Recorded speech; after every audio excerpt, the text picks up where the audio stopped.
State University. Nice. He's going to talk to us today just a little bit about himself and about his research. So with that said, I'm going to turn over the floor to Dr. Worrall here. Hi, everybody. Thanks for having me. Is this okay volume-wise? All right. It's good to be back. I was here in 2012 in this exact spot, giving a very different talk. It wasn't about my research. This is the stuff that gets me excited. So last time it was about leadership philosophy and so forth, and it's a twist today. So as Travis said, I'm at UT Dallas. I've been there since 2006.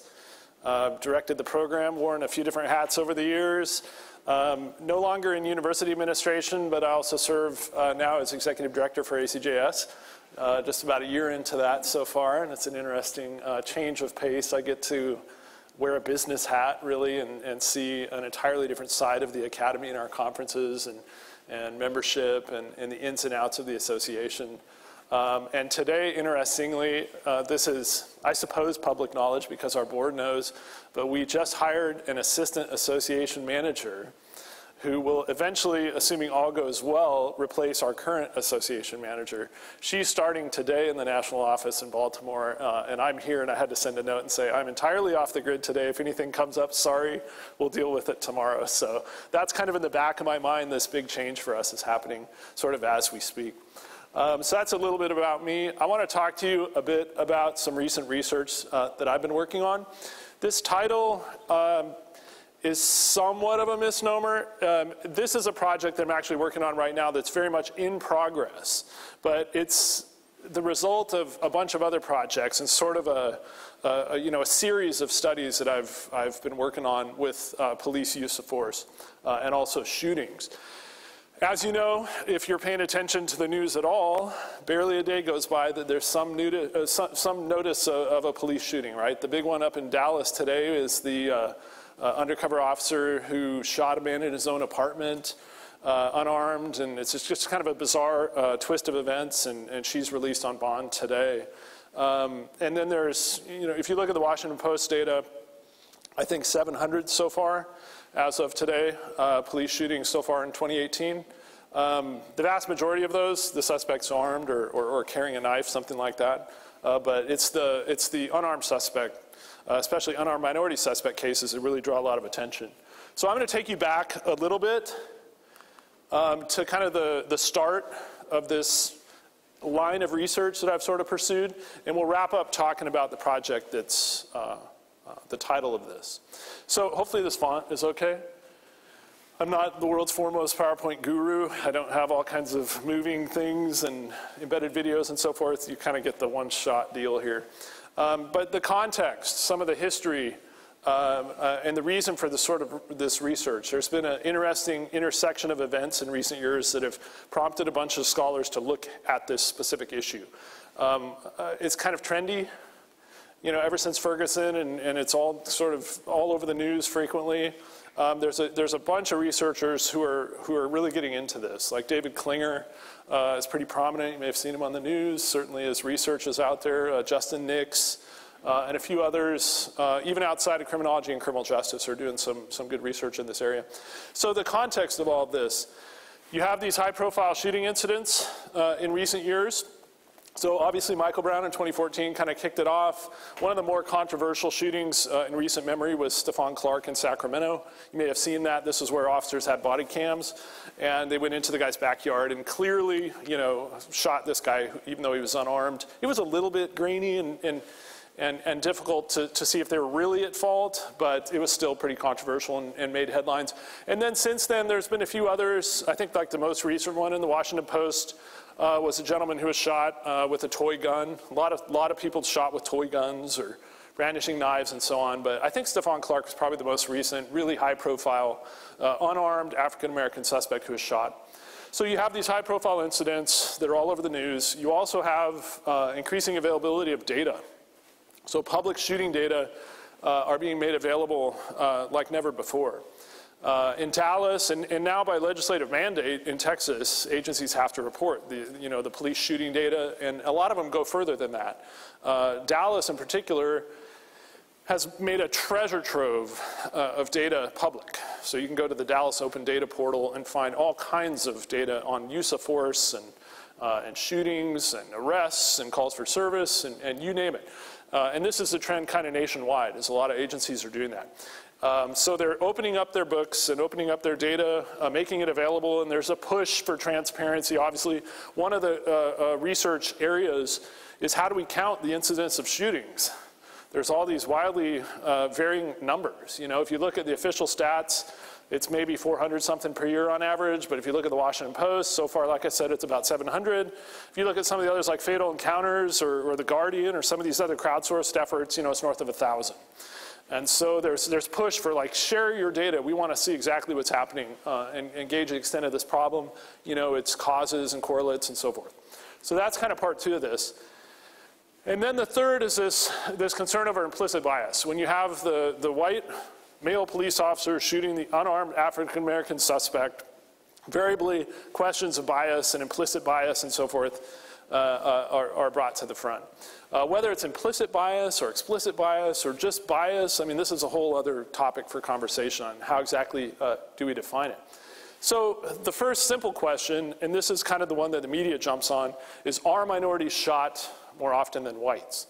And a couple of sources here kind of tell conflicting stories. On the one hand, if you look at rates, so 6.6 blacks per million shot relative to 2.9 per million whites seems to show some evidence of racial bias, right? But then in absolute numbers, whites are shot twice as likely as blacks. But even that, if you look at the proportion of blacks in the population, that's a little bit out of step. But the real question is, from an academic standpoint, and I think the important one that needs to be asked, is are officers more or less likely to shoot minority suspects relative to whites, all else equal? It's one thing to look at absolute numbers, percentages, but if you don't somehow control for all the unique features of every encounter, you don't answer the question properly. So that's kind of what's prompted a lot of research in this area. So another title for this talk might be, how do we know if there's bias in police officer shooting decisions? So a lot of this research started out with shootings, and then more recently the weapon draw one is what I'll wrap up talking about. Going back even further though, this is just a crash course in use of force findings. This isn't police shootings specifically. This is just a kind of quick synopsis in one slide of all the use of force research and policing over the past 30 or 40 years. And usually what researchers have done, and these same variables are looked at in the shooting context, they've started looking at the effects of officer and suspect characteristics, for example, age, gender, race, easily measurable variables. And the findings, as you might expect, for example, more force against the young. This is about as small as the font gets, by the way, so hopefully y'all in the back can see this. Gender effect is unclear, for example. I won't go through every single one of these. Situational factors, depending on what kind of data are available, the more of these, the merrier, because every situation is different. And the more unique features of each encounter between suspects and police you can measure and include, the better. Often, though, the data just are not available, or police departments don't collect enough of it. There's some use of force studies, as some of you know, where research assistants have gone out on ride-alongs and actually observed the incidents and coded up all kinds of details. Those types of studies are pretty rare, given the time commitment involved in collecting the data. But some of the findings from there, as you might guess, violent crime suspects, more likely to have force used against them. If you flee, if you're armed, all these sorts of things, force tends to be more common. And then also increasingly neighborhood factors. You see an increasing number of multi-level type studies that attempt to control for neighborhood context, maybe at the county level or a census tract or whatever. And as you might expect, crime and violence matter. In other words, where there's more crime and more violence, there's more force, as you might expect. None of this terribly profound and surprising, but this is the backdrop of research that's kind of predated the shooting stuff. So then, recently, this deadly force research has kind of caught on. So early studies were largely descriptive. There's a whole host of these, but one of the more popular ones is cited a lot. Geller and Corrales back in 81 observed, for example, that 80% of shooting victims were minority. And then recently is this flurry of studies within the last, really since 2014. The last 3 years or so, there's a half a dozen or more, and there's a bunch percolating in the works that may or may not be available just yet. And I've tried my best to identify all of them, but I know there's a few that I probably missed. And then my categorizing mind wants to kind of put these in different boxes or silos. And so the research really fits into 5 specific categories. And I'll just go through the findings of the key studies here. And it'll become kind of clear why I'm doing this when I talk about the recent projects. Each of these will be a little bit more apparent as we go through the individual studies. But you've probably heard of simulation studies. Brian Vila and Lois James up at Washington State done a lot of those. And there's other interesting creative studies of late that we'll talk about. And as with every study, each has its limitations, shortcomings. Oh, I'm sorry, I guess the font did get a little bit smaller. You guys okay there in the back with the small font? Okay. So let's start with aggregate research. What I mean by this is trying to gauge whether there's racial bias in police shootings at the aggregate level, at, say, a county or city or census block or some other aggregate level.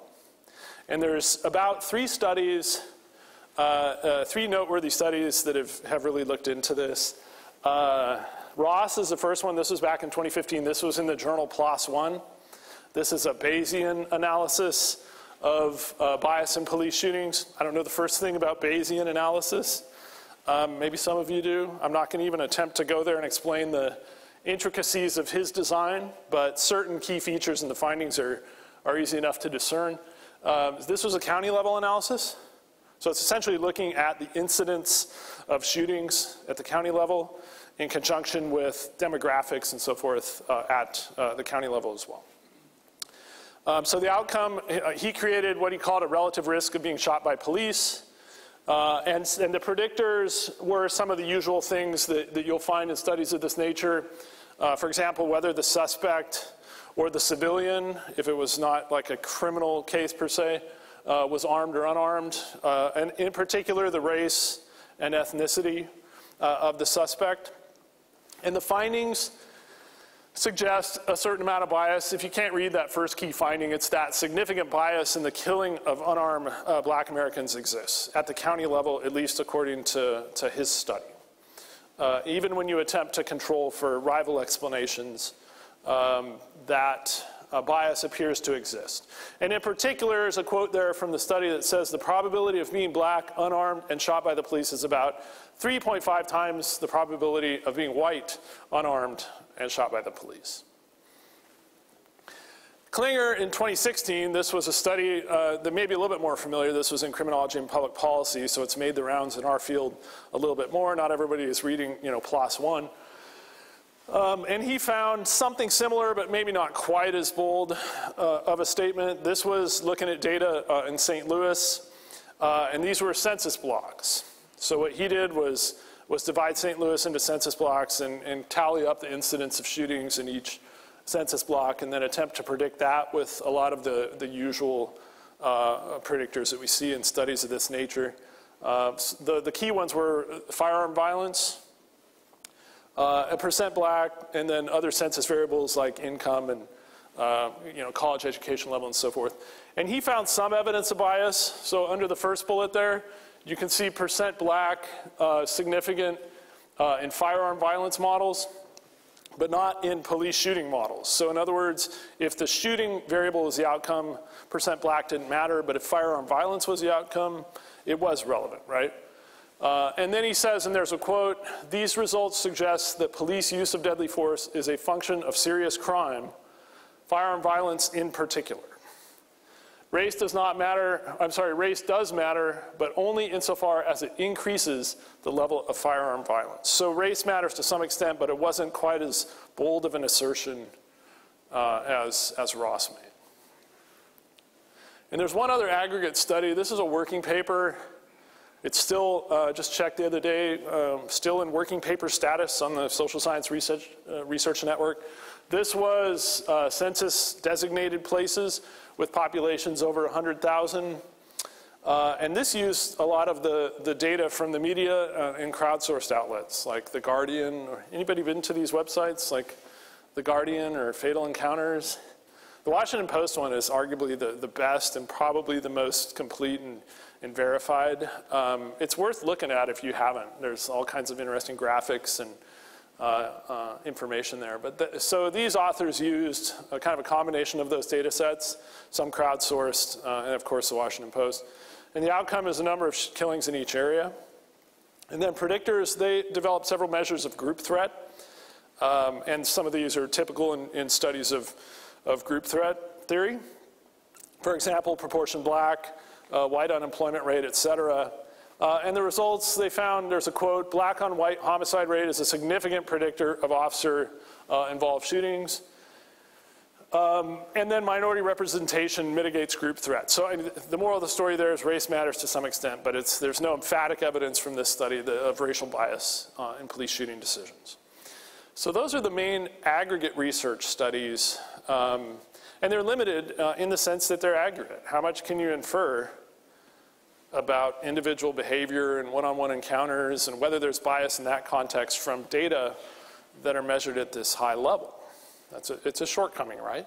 But it's also, in some respects, necessary because you have variability there. You have an outcome that you can actually regress on different predictors, and that outcome is the incidence of these shootings in different geographic areas, right? So it's kind of a creative use of the data, but it doesn't necessarily drill down to the specific question of is there bias, you know, at the individual encounter level. Case comparisons. This is another interesting, even more creative, controversial way of discerning whether there's bias in police shootings. I don't know if case comparison is the best description, but hopefully it becomes clear here. This is another working paper by Fryer. And this is a little closer to this neck of the woods because it's using data from Houston. What he did was collect officer-involved shooting data from Houston all the way back 2000 and 2015. And so there's 1,332 incidents. And what he did in this study was look at different case types. So he looked at shooting cases. There's a whole lot. This is a huge study, and there's a whole lot of detail to it that we won't get into, but the key interest is with shootings. He compared shooting cases to certain arrest cases, and these were arrest cases for serious crimes that, in theory, could have justified a shooting if the arrest went south somehow. That make sense? It's problematic in the sense that no matter what you do, even if you pick only the most serious of arrest offenses, can you really compare arrest cases to shooting cases? I mean, by definition, the shooting, something happened there that escalated it to that level. And whether you can make a comparison to simply an arrest is unclear. So, but his regression model, the first one, was an outcome. A lot of these are like, aside from the aggregate studies, mind this, these are logistic regression type models where the outcome is a 1-0. A shoot, don't shoot, or in this case, a shoot versus an arrest, okay? And then in the second set of analyses, he looked at shoot versus taser. The theory was if the incident was sufficient to deploy a taser, well, it could have, maybe in the pre-taser days, supported firing a gun. So let's compare the taser cases to the shooting cases. And then the predictors were things like suspect demographics, officers' characteristics, whatever he could get his hands on. And then the results, the quote there says, on the most extreme use of force, officer-involved shootings, we find no racial differences in either the raw data or when contextual factors are taken into account. And then in particular, looking at the taser analysis, it was kind of counter to the national narrative in some of this prior work like Ross. He found that blacks were less likely to be shot when the taser was the alternative. Another kind of creative way of doing things, but it's fraught with limitations, the main one being, like I said, the comparison of lethal or at least shooting cases to cases that didn't even justify drawing a gun, much less it being fired. There's also work on non-shooting outcomes. Again, we're kind of leading up to this most recent study and the direction this is headed, but I just wanted to give you kind of a synopsis of like, what is my thinking, where does this come from, and some of the other work in this area that I'm tinkering with.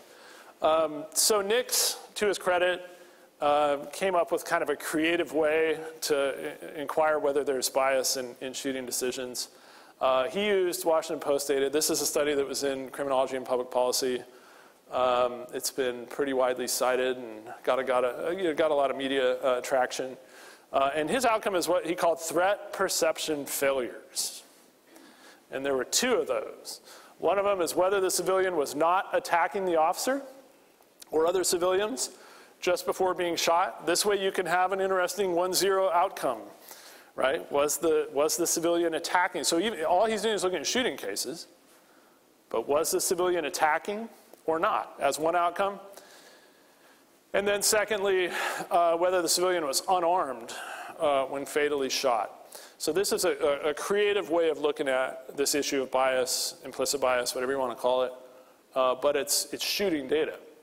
And the predictors are, again, some of the ones that we've seen, whether the suspect was black, various controls such as whether the suspect was armed, their age, mental illness, things like that.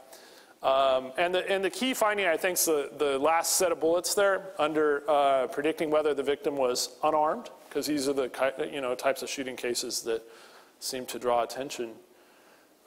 He found that black was significant. In other words, black civilians were significantly more likely than white civilians to have been unarmed when they were shot and killed by the police.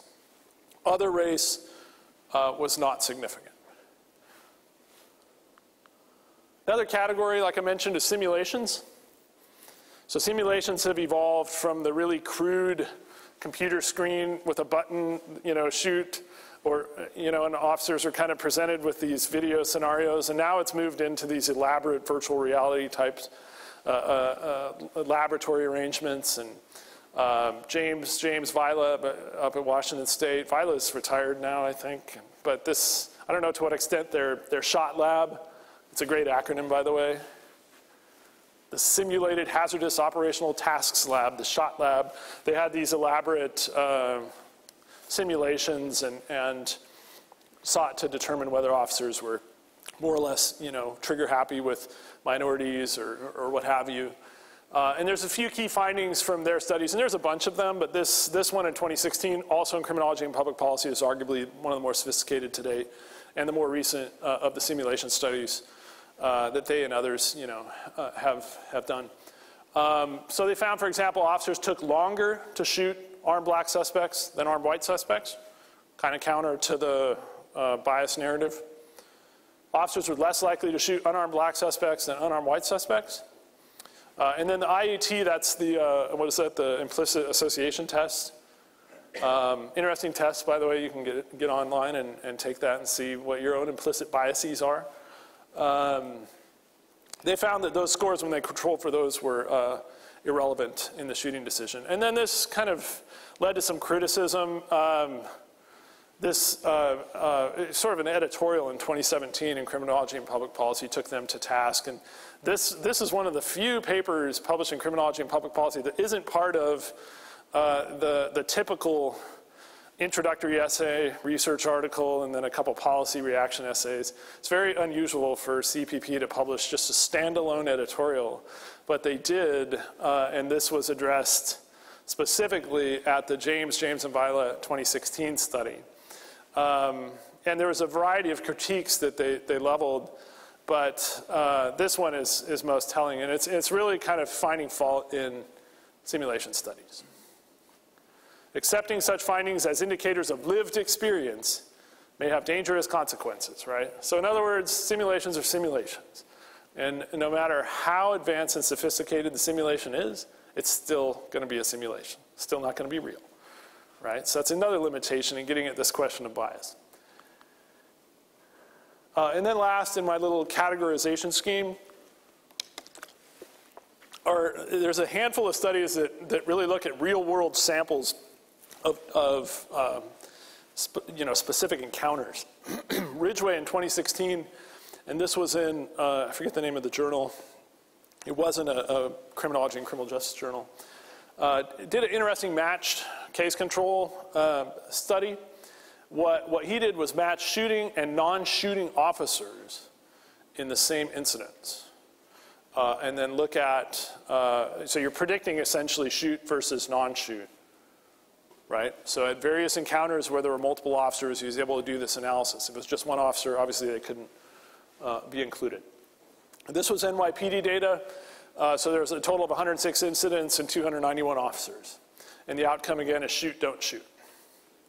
And predictors were a lot of the usual things: rank, time in the department, race, gender, education, etc.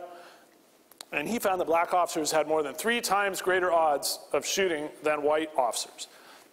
Does that get to this specific question about there being bias, nationwide in officer shooting decisions? Sort of, in a way. It kind of says race matters. But it's an interesting, creative approach to answering, this question.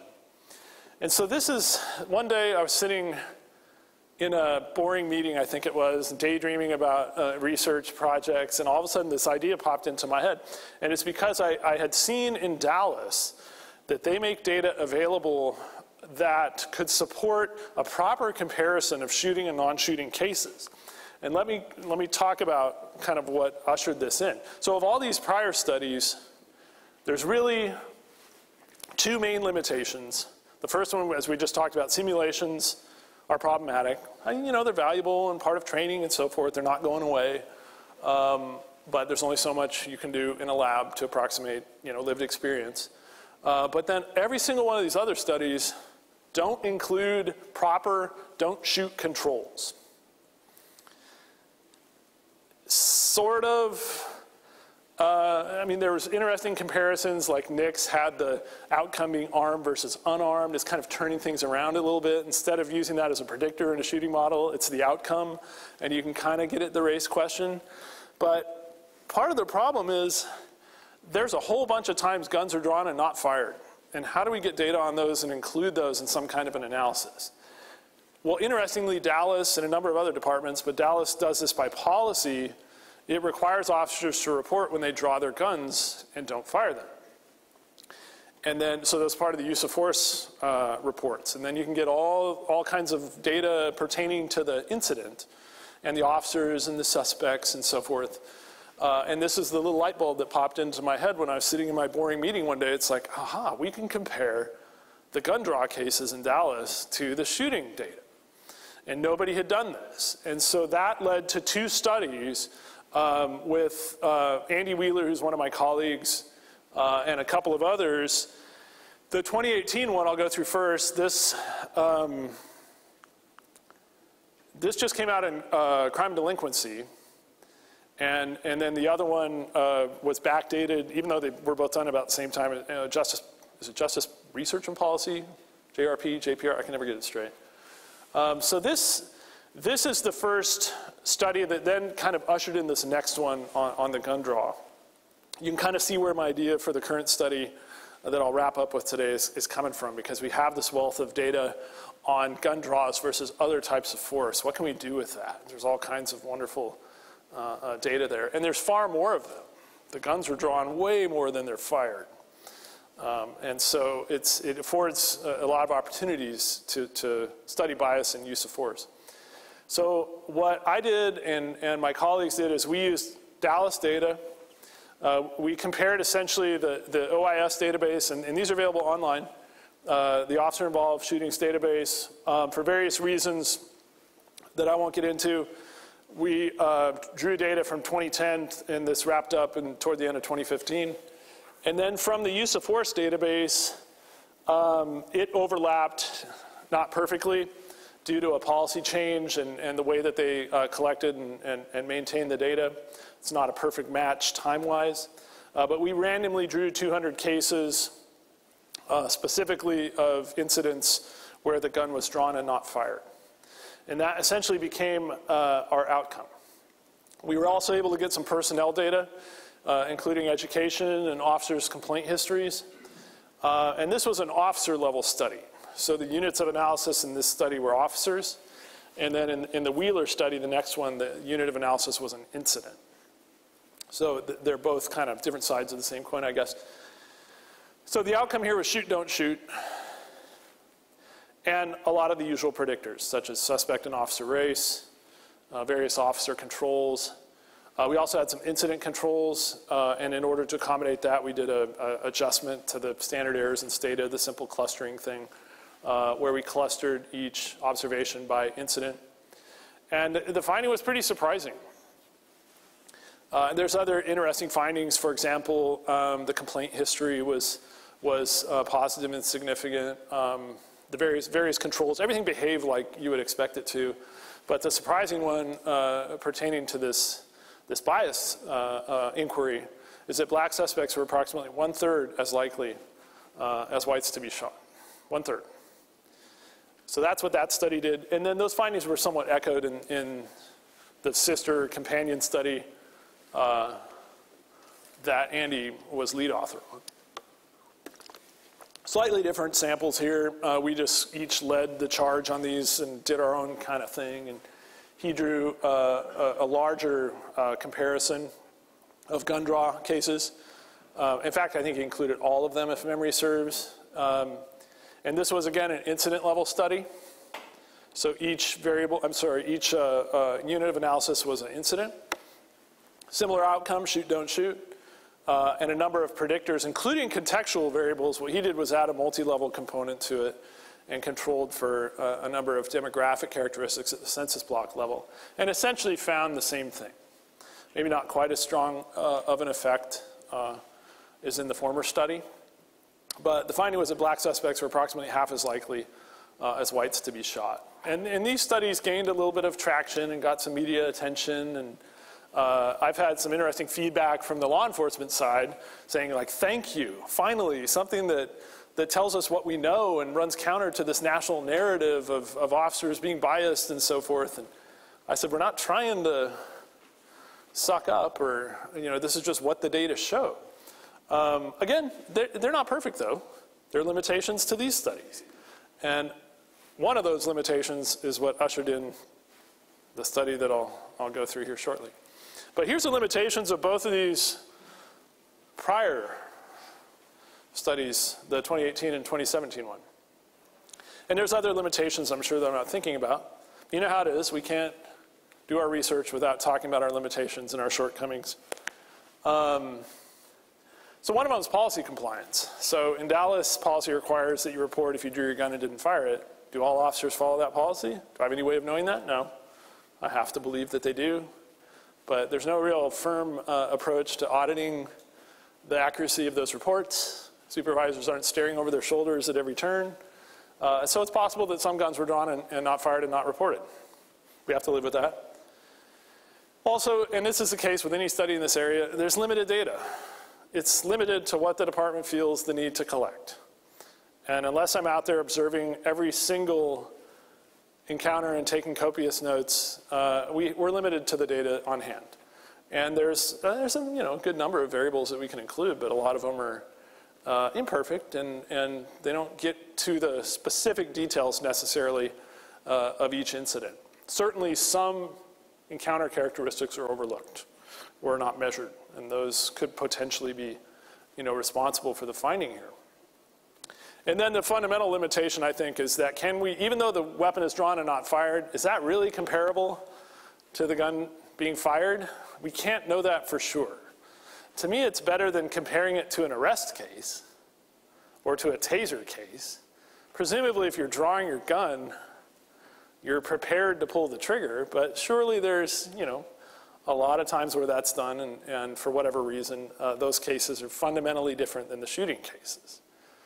And the fact that they outnumber the shooting cases by like a factor of 10 to 1 tells you that, yeah, there's something different about those. And, we control for them as much as we can, but it's still not perfect. But then this fourth limitation is the one that's kind of spearheaded the recent research. And this came, so when we submitted the crime delinquency paper to be reviewed, one of the viewers I know was Cody Ross. Ross was the first study, the Bayesian analysis at the county level. And I'm just paused, I don't know for sure, just by what he was saying and having read his study and so forth, I'm 99.9% sure it was him. And he gave us some really, really good ideas. And in particular, the thrust of his critique was that all these results are encounter conditional. In particular, the studies like mine and like Andy Wheeler's that are done at kind of the individual encounter level, there's stuff that leads up to that encounter that you have to account for, right? So for example, are black suspects more likely to come into contact with police in the first place? If you don't account for that, then our findings that black suspects were less likely to be shot might just be totally off base. And he laid out kind of this statistical argument on how we might actually prove that. The Wheeler study that I just went through, by trying to control for demographic characteristics at the census block level, accounted for that to some extent, right? Percent black in a census block might proxy for the odds of African American coming into contact with the police. But it's still largely unanswered. If you're looking for ideas, there's a hot button topic to pursue. The second one is, are officers more likely to draw their weapons against blacks compared to white suspects? This is another piece of the puzzle, right? And if you look outside this context, not just in police shootings or the use of force, but all across criminal justice, everything's contingent, right? Every decision is affected by some previous decision. And you can go all the way back to the very first encounter and all the way to the end, to the ultimate punishment, or even the aftermath of punishment, right? And every decision point is potentially affected by something else, right? So there's all this work out there on racial bias at different steps of the criminal justice process, and it's all hopelessly contingent on what's happened before. This is just part of that phenomenon, right? So I haven't really pursued the first bullet, the more likely to come into contact thing anymore, but this other one is much easier to pursue because it's there in the data. So in the use of force data from Dallas, we have the gun draws and then everything else. The light bulb came on again. Aha, we can have a nice 1-0 outcome. Gun draw versus other type of force. And does that get at this issue of whether there's bias? That's the current study. And this thing is literally a work in progress. I have nothing written so far. I just have a couple crude tables of results. It's something I'm working on with Bill Terrell at ASU. And one of our former grad students at UTD. But I have some preliminary results with numbers that are far too small for you to read, probably given this, but we'll get to that in a second. So again, this uses the Dallas Open Data Portal, in particular the use of force database, which again is public and there for anybody to download and use. Treasure trove of data, all kinds of wonderful incident characteristics. So this study so far is just using the use of force data from 2017. And then from the personnel database, this is not publicly available. This we had to get through internal channels and get the IRB to sign off and so forth, because we have not just simple things like tenure, but we have complaint histories, disciplinary backgrounds, all kinds of juicy details, 3,000 officers, that is pretty sensitive stuff. And we've included some of that here. So the outcome, again, is a gun draw versus other. And then I also did, just for giggles, a taser draw versus others, or a taser deployment, I should say, versus other. And from that set of analyses, the gun draws were obviously excluded. And then a lot of the usual predictors. Some of these, though, in the use of force data are different than the prior work. For example, the officers, when they're on scene, attempt to gauge quickly whether the suspect has any sort of mental impairment or is maybe under the influence of drugs. And there's some others. We coded up what we called risky calls. And these were like service of warrants and things like that. I can go into those details if you're interested. And then we looked at whether the suspect brandished a weapon and also whether the suspect was actively aggressive. And that's defined by Dallas policy as essentially trying to physically attack an officer in close proximity. And we found black suspects were approximately 2/3 as likely to face a gun draw as whites and others. It was kind of the coding was black was one and 0 was other. No effect on taser. And then, yeah, so these are probably too small. Can we see them? Do I even dare go through them? So these are some summary stats. I just want to call attention to a couple key things. So we had 389. So these are just the results for the gun draw. So this isn't the taser analyses. We had 389 gun draws compared to 1,761 other uses of force. That for this analysis would have also included tasers. And then we had suspect, race, officer race, gender, tenure, and then some of the others that you would expect are very much correlated with whether a gun gets drawn, and that's the act of aggression and whether the suspect themselves, brandished a weapon. And the results from that, I'll use my laser here. This is so we just did one model of suspect characteristics, one of officer, and this is the full one. And these are just odds ratios, and that's kind of the key finding from this study that we thought was interesting. What exact effect that has on the shoot, don't shoot outcome next, and the connection between this and that study, we haven't even begun to really explore. And then most of the rest behave as you might expect. Male suspects were more likely than female suspects by a factor of 5 or so to 1 to have a gun drawn on them. Interestingly, if the suspect was under the influence of drugs or judged to be mentally unstable by the officer, the gun was much less likely to be drawn. Not 100% sure what to make of that. And then 2 potentially counterintuitive findings, but we may have an explanation. This is way out there. If you draw a gun on an officer, the officer's going to respond in kind, right?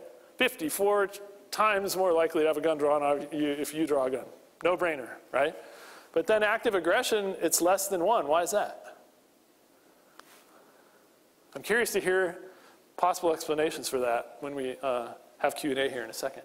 But in a nutshell, that is the key finding of this study, and then we're kind of in progress figuring out what other directions and subsets of analyses that we want to pursue.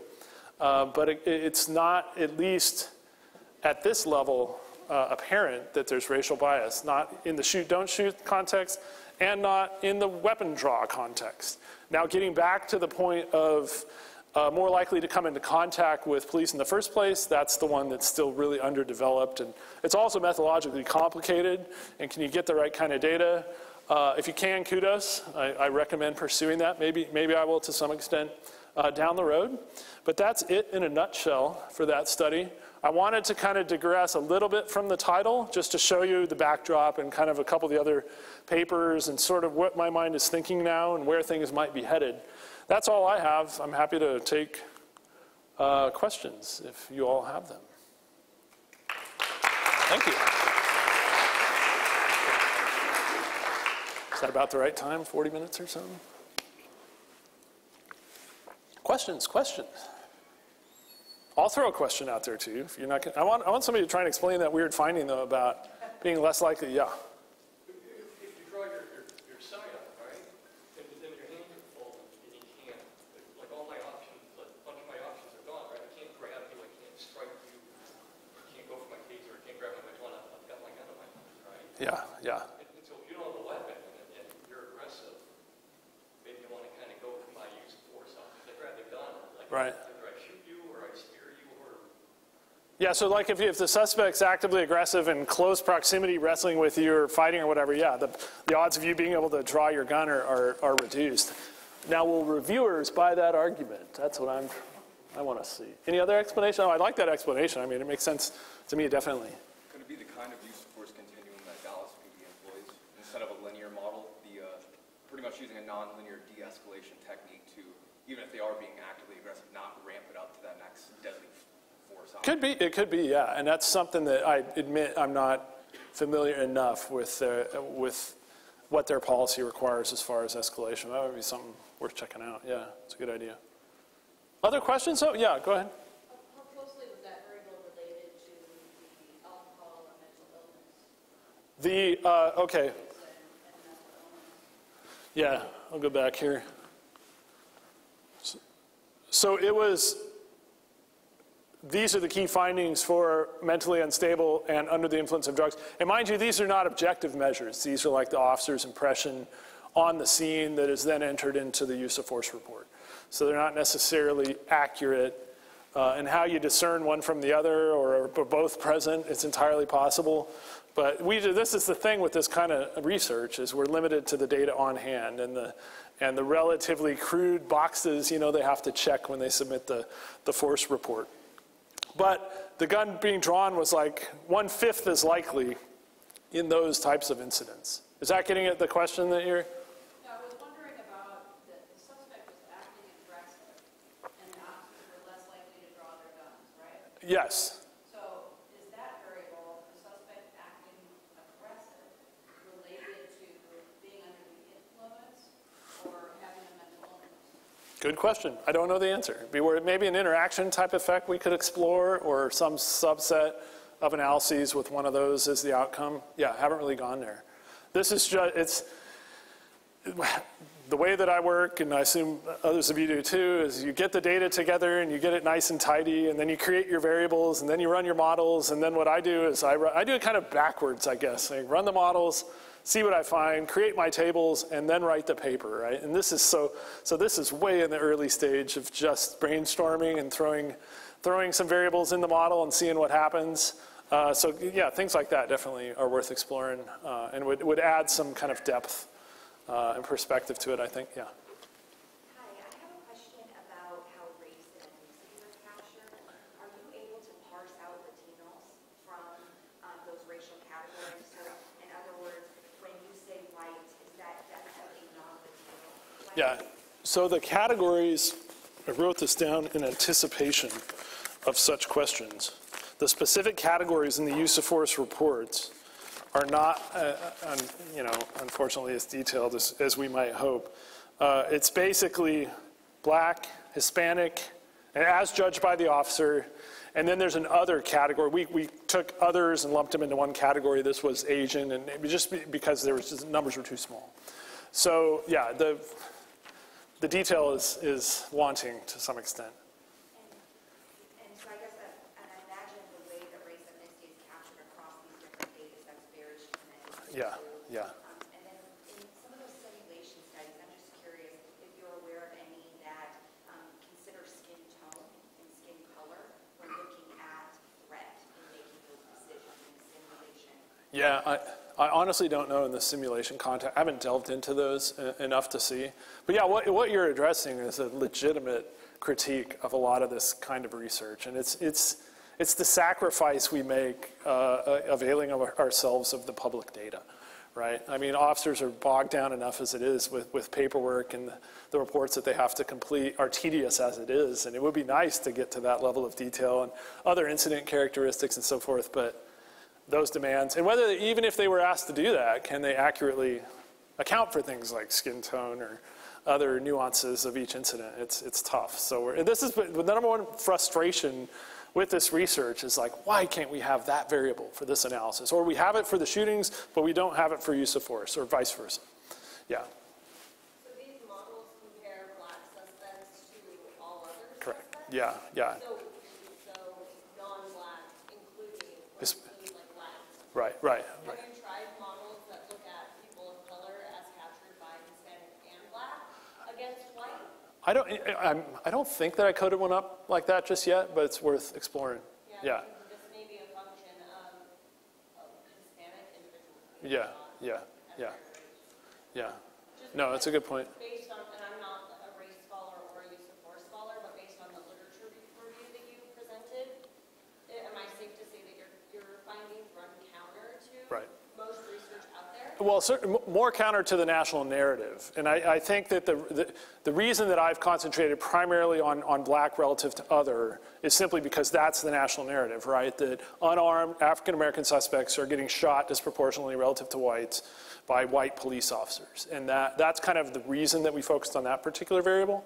But to say there's not other, racial nuances to this is short-sighted and certainly worth looking at. Just because recent trends in looking at stop and frisk within the Latin community and things like that, you may inform this type of analysis. Yeah, I agree. Yeah, no, these are all great ideas, and you can kind of get a sense of all the different directions that this can take. And this line of research is really in its infancy. It's really obsessed right now with just the big headline issues, but there's obviously a lot more detail that we can explore. Others? Yeah, back there. Oh, yeah, either way, go ahead. Whoever's first. I have two questions. Sure. So one is like a broader question. So what do you think agencies should do with like the results from this literature? What should agencies' reactions to this be? Like, is it too much in its infancy to like draw any conclusions? And my second question is, Dallas is a pretty large, progressive police department in a large city that has pretty active community policing like strategies. So do you think that these results would translate to either other larger cities or cities that have replaced under like consent decrees or some smaller police departments or anything like that? Yeah, I'm going to have you restate the first question in a second, but the second one, my perspective is that regardless of whether, so yes, Dallas is a progressive and ahead of its, ahead of the curve sort of agency. They've anticipated, I think, a lot of the public pressure to release these data, and it's been fun to work with them because they're that way and they're receptive to research and they're open. And I think that any agency is not of that mindset needs to get on the bandwagon because you're going to be forced to be transparent and open those books sooner or later. It's happening, right? And I don't see any argument that justifies hiding from the public details surrounding police shootings. Now, things like the officer's name and their address where they live and things like this, obviously we're not going to go there.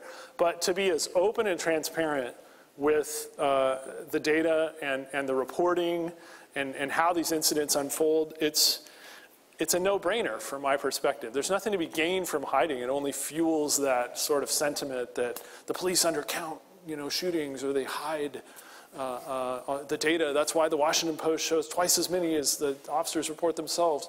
So yeah, I'm all for that. And then will you restate really quickly the first question? Oh yeah, what should agency responses be to like this line of concern? Yeah, okay. So we're famous for this in our field and throughout the social sciences is being tentative in our conclusions, right? And it's just, so unfortunately, I have to be kind of tentative. I can't sit here and say emphatically that this narrative of bias is false. All I can say is that there's a lot of unanswered questions. We're getting there. The data are imperfect. The designs are imperfect. They're all flawed to some extent. Even though I'm all excited about my shoot, don't shoot study, it has as many limitations as any of these others do. So if nothing else, I would discourage a police department from getting out there in front of the camera saying, aha, this study shows no evidence of bias. Yay us. I wouldn't do that. But certainly to be aware of it and kind of inject it into the narrative and have conversations about it, that's kind of the step we should take. But it's just impossible to say with certainty that there is or there is not bias, right? And so to go back to like my original title for this, how do we know if there's bias in police shooting decisions or in gun draw context, is that we just don't know for sure. It's unfortunate, but it's reality with these imperfect data. Yeah. And there was another.